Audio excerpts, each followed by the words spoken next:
And last but not least, I'd like to introduce Rachel Swinford. Rachel is a clinical assistant professor at IUPUI in the kinesiology department, where she teaches a variety of exercise science courses and a leadership development course at Camp Brocious in Elkhart Lake, Wisconsin. She's a firm believer in hands-on learning and involves service learning in most of the courses that she teaches. She is involved with a service learning program called Physically Active Residential Communities and Schools, or PARCS, and co-directs the InShape IUPUI personal training program. In the summer months, Rachel co-directs an adapted dance program for individuals with Down syndrome called Live, Laugh, Dance. Rachel is the Vice President of the Dance Council for the Indiana Association for Health, Physical Education, Recreation, and Dance, and is a board member of Down Syndrome Indiana. Rachel's true passion in life is dance. In addition to loving dance, she has a passion for adapted physical activity. Her PhD is from the IU School of Health and Rehabilitation Sciences, and the title of her dissertation was Adapted Dance, Connecting Mind, Body, and Soul. So, welcome, Rachel. Can you guys hear me if I don't use the microphone? Is that okay? I have to use the microphone? Oh, bummer. I really don't like being behind a podium. It's not my favorite. Oh, that'd be great. Yeah. Oh, right here. Okay. All right. I would like everyone to stand up. Okay. We're going to dance. Can you hear me? Hello? Okay. So since I dance, similar to Dr. Martin, we're going to do a little bit of movement. So dance falls in the category of neuromotor exercise, meaning that to dance, typically you also have to use your mind. So we're going to challenge your mind. No, you don't have to use your mind. Depends on the dance. So I want you to take your right hand, and you're going to take it straight up and then straight down. Straight up and straight down. One more time, up and down. Now take your left hand, and we're going to go straight up to the front and down. Straight up, front, down. One more, up, front, down. Now we're going to combine the two sides. So one side's going up and down, the other one's going up, front, and down. So I'll put this down. All right, are you ready? Here we go. I'm not going to say anything because we're doing something different, right? Sometimes they meet. Okay, go ahead and have a seat. All right, so I just thought we needed to move. It's the end of the day. So like Stephanie said, I'm a professor at IUPUI, and I teach students interested in exercise science or going on to physical therapy or occupational therapy, and I do a lot of hands-on learning. I'm a firm believer, especially in exercise, you have to move and be part of that activity to learn. So for my dissertation in 2011, I began a program called Live, Laugh, Dance. It's an adapted dance program specifically for adolescents and adults with Down syndrome. So there is a minimum age. You have to be 12. There is no upper limit. There's no upper limit as far as age to participate. This is hosted by the IU school that I work for, Franklin College, and then Down Syndrome Indiana. So we utilize a lot of students and a lot of volunteers to run this program. And I see lots of familiar faces of parents and family members. So looking at the participation over the years, when I initially began, I didn't necessarily know I was going to continue the program, but I have. We started with 20 dancers, moved on to 23. The highest we had was 42, and then we moved locations last year, mainly due to a conflict with the gym location. So we had 32 dancers at a new location in Franklin, Indiana, which pulled from Columbus and Bloomington, so we got a lot of additional dancers there. And we currently, that's actually updated, we now have 27 registered for this summer. So typically, we have students taking a course, but this summer, they're not taking a course. We're running solely on volunteers. We actually have a lot of volunteers from UIndy, a lot of volunteers from IUPUI and Franklin College. So if you're interested in volunteering, we would love it. We still need a couple more volunteers. But what we do, it's an 8-week program, and each week we learn a dance, and then at the end of the summer, we do a recital. So volunteers are learning alongside the dancers, and everyone performs. So it's usually about 60 to 80 people doing the performance. This is just an example. We typically pull out popular songs or throw in an oldie here or there. We're doing a theme this year. We're doing all Disney songs. So we're doing the new Moana song and things like that, the Beauty and the Beast song. I'm not going to go over what the dance class format is, but we do follow a very similar routine for each class. So here's a picture of Live, Laugh, Dance from 2011, all the dancers and the volunteers. And then here's a picture during the recital. Again, during the recital. Okay, so I'm going to throw pictures from each of the years out kind of throughout this. So looking at trends among individuals with Down syndrome, if you look at the general population, only 49% of Americans meet the recommendations for physical activity, which is about 150 minutes of aerobic exercise or movement per week. And looking at individuals with Down syndrome, that number is a little bit higher. It's 58% of individuals with Down syndrome do not meet the guidelines of 150 minutes. So we know that individuals with Down syndrome often have low levels of physical activity, but also low levels of social participation. So the dance program, those are kind of the two key components. Why adapted dance? Or why adapted physical activity, or what is adapted physical activity? It's taking adaptations to regular physical activity and applying it to individuals with disabilities. So in looking at intellectual disabilities specifically, we look at 4 key components: that it should be structured, fun, include a system of rewards, and some type of behavior modification.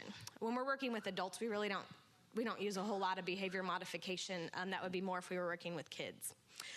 So our focus, we're using traditional dance and doing minimal modifications. Really the only modification, we've taken out any neck movement in case someone has atlantoaxial instability, and we took out stretching because most individuals with Down syndrome have hyperlaxity at the joints, meaning their joints are already incredibly flexible. So why dance? A, neuromotor movement. So we're using our brain along with movement to perform physical activity. So the dancers, as they come, it's typically 2 hours or an hour and a half. So they're getting a lot of movement once a week. But you look at how do we define dance? So 2 different definitions. The top one, it's the most fundamental of the arts involving direct expression through the use of body movements and expressions. And then the second one says an individual and community, so looking at working with others, that allows individuals to discover themselves and the world around them while learning discipline-based content, knowledge, skills, and application. So when you look at what are the benefits of dance, dance itself is an aerobic activity. Dance aerobics was developed because an individual who was a dancer took a running test and realized she scored very high, even though she wasn't a runner. So knowing that dancing provides very similar benefits to other aerobic exercises. So you're gonna get that increased cardiovascular fitness, increased muscle tone, things like that. But it also increases psychological health. So specifically self-esteem and intrinsic motivation, meaning that person wants to perform that physical activity. And then social health with building relationships. So one adapted dance study found that the individuals enhanced respect and appreciation for physical activity and improved confidence in performing physical activity and interacting in social relationships.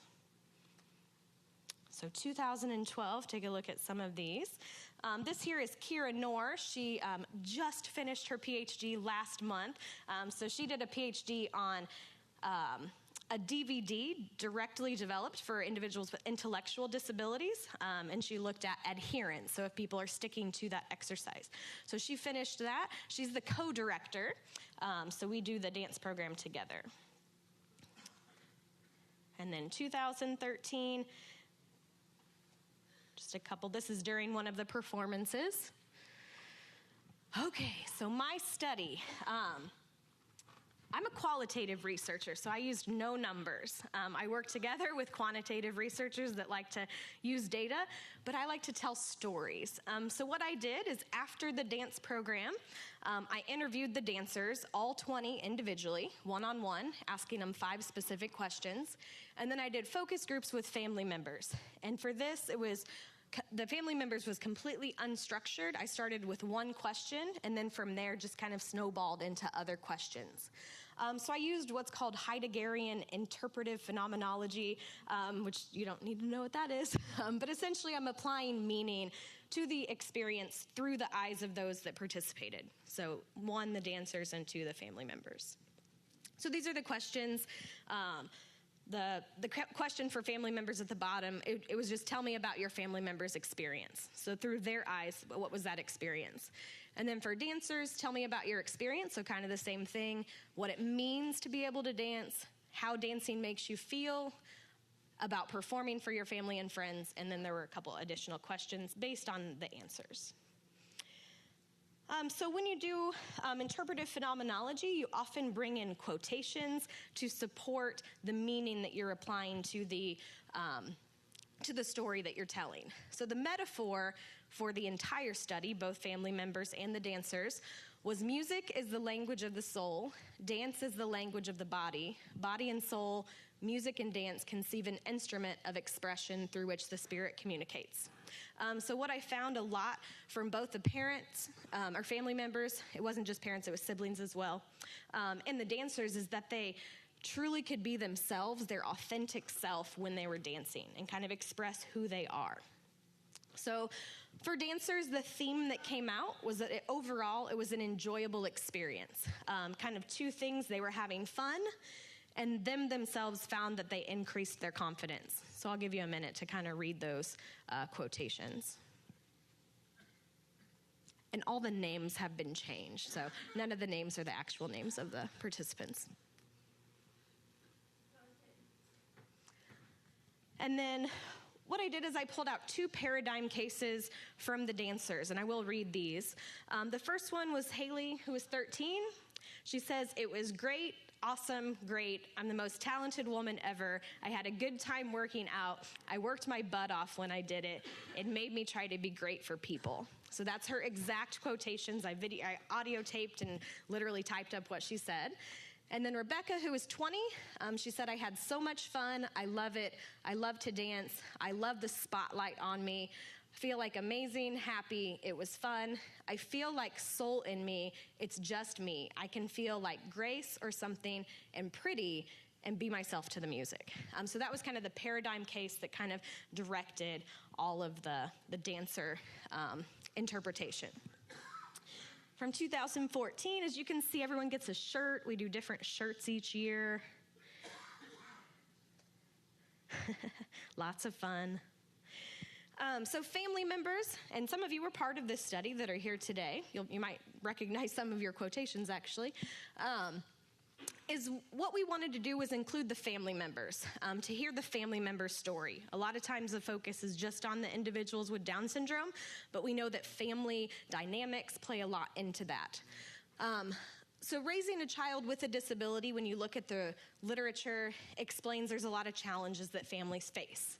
But 2 studies in particular, one in the 90s and one in 2007, found that individuals, families of children with Down syndrome did not experience as many stressors and challenges as individuals with other disabilities. And they were looking at cerebral palsy, and I can't remember the other one, but it was more of a different types of disabilities. So family members, the takeaway from this is that overall it was very positive, and the family members experienced pride in their loved ones in a total of 5 different areas. So the 5 areas, enjoying seeing loved ones develop new relationships, both with individuals with Down syndrome and the peer educators, the volunteers and students. Observing increases in confidence and independence when it comes to dancing on their own, taking an ownership of the skills, identifying an increase in rhythm, which that one actually led us in 2012 to test rhythm, which did show to increase, and then underestimating the potential in loved ones. So I'll just show you kind of 1 or 2 quotes from each of these. So seeing develop new relationships, particularly this one talks about being with a lot of other kids with Down syndrome. So they really didn't have an opportunity to be with so many individuals with Down syndrome in one setting. So that's kind of the 2 takeaways from there. There were others that talked about general relationship building. Confidence and independence. So confidence, I think he had more confidence, and sometimes my mom would notice more confidence. So, and then it's probably one of the few times I've actually seen Stephanie in front of a crowd and smiling. So that was from a sister. And then independence, it was nice to see the independence as far as getting her shirt ready. And secondly, knowing that she took ownership, it was exciting for that. Because it usually have to, this person was talking about with other activities, they'd have to drag her to it. She wouldn't necessarily want to go. The last one, he really loved it. He was very anxious to go and looking forward to it. He had to write down right away on his calendar what days it was, and then he would ask every once in a while, can I go back to dance? So I interviewed about a month after the dance program. For ownership of skills, this is from one parent. It says it's something that they can do on their own. They can find the songs. The first year we actually gave him a CD. He was playing it in the computer, and his siblings would go, Andrew, because a couple times he just kept playing repeat and doing the same dance. So take it to your room. She said the only other thing he ever played on his own was basketball. And then identifying rhythm. It's a physical activity that's not just physical. You have to use your mind. Physically, when anybody acquires something new, it does something with your brain. I think it's really good for them. Not only do they get the exercise, they had to use their little brains to think and make an effort. Plus, exercise is great. And then underestimating potential in loved ones. This one says, as usual, another thing I always learn is I probably underestimate what people can do. I was very impressed, and probably this is something that Eric knows how to do and a lot of other participants can do, but maybe had not had the prior opportunities, kind of sticks out. I felt a sense of pride in Eric's accomplishment and just in his enjoyment of the whole activity. It's always fun to see people having a good time, getting along, and enjoying something very difficult. And again, I was surprised at his level of competence. So it's a good reminder just to make sure you don't not do things because you don't expect people to be able to do it. So that was really cool. That came out during the performance as far as seeing all the dancers together, doing the movements all together. And then pictures from 2015. Again, lots of fun. And then something else that came out was future suggestions. What should we do with this? And the main one was that we should take this program and make it so that other communities could take it and adopt it and implement it. So that's something that we're currently working on. Here in Indianapolis this summer, one of the YMCAs, the Avondale Y at 38th and Keystone, will be doing an adapted dance clinic on Wednesday afternoons, and that'll be the same ages, 12 and above, but for anybody with a disability. They're not going to focus just on individuals with Down syndrome. So anybody with an intellectual or physical disability can be a participant in that. And then also the bottom two, kind of there, that as individuals with Down syndrome get older, it's harder to find experiences where they can be included. A lot of times they found that would stop at age 18 or 20.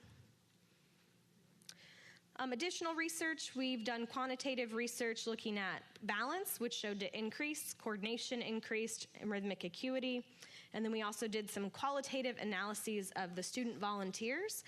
Something that they do during the dance program is a digital story. So they take pictures throughout, and then they tell their story while the pictures are shown throughout that. And then 2016, and then additional opportunities, getting invited to perform at the Buddy Walk.